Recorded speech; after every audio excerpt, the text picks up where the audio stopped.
Hey there, Sparkle-ist. Have a fun one for you here. All right, so the question here is, when is a rosé not a rosé? Right? Sounds a little weird, but this particular bottle, this particular grape, answers that question because this is a Portuguese champagne method sparkling wine from the Minho Vinho Verde region in Portugal. And the reason it is a rosé but yet not a rosé is because the grape this is made out of it, this is 100% Vinho. Sorry if I'm pronouncing that wrong. Very unique grape. It's one of the rare grapes that the inside of the grape is actually red. It's a darker color versus the vast majority of grapes, regardless of what color the outside of the skin is, the inside is clear, right? And this one is not. This one is a red, fleshy inside of the grape. So even when you're pressing fast and you let that juice run straight through, it will always have a reddish rosé tint to it. So very unique grape. And this particular one, this bottle is very, very light, very dry. This is technically this would really be a Brut Nature. It's about 3 grams per liter of dosage. And it's a very unique grape, gives a lot of interesting flavor. I love this one. It's so fun. It's like a strawberry shortcake kind of in the aromas when you're smelling it, because you've got the berries. But this is a 2015. It's Aphros Pan 2015 Espumanté rosé. And because it's a 2015, you have some age on it, and that gives you a little bit of the leaves, a little bit of that breadiness, so you get that shortcake kind of with the strawberry combination.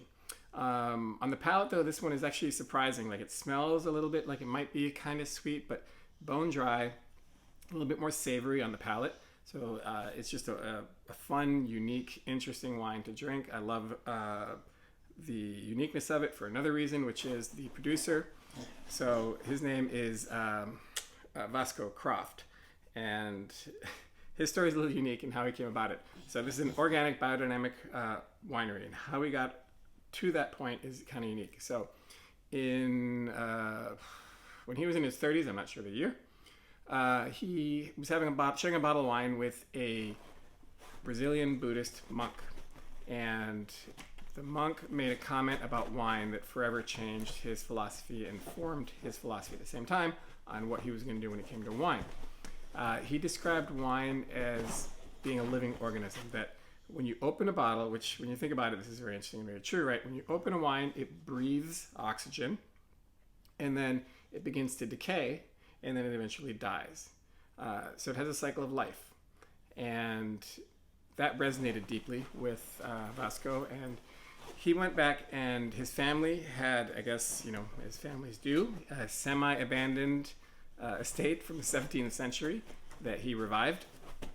And he turned it into what is now known in Portugal and a lot of the areas there as a model of ecological success and practices for how to be successful in creating a fully biodynamic facility, right? So the preservation of this entire ecosystem is not just the vineyards and the vines, but also the forests that are part of the land, that are home to wild boars and foxes and eagles, right? He cares for all of it, making sure that it all integrates together. That's just part of the philosophy. And, when you taste the wines that he makes, you have to believe it's working. So amazing wines that result from the care that he puts into the land. And it's part of what in Portugal what's considered or called a slow wine movement, which is really just allowing nature to take its course and really work with nature to make the best product that you can. So Aphros Pan 2015. It's got some age onto it. It is a beautiful color. I'm sorry I don't have this bottle open right now.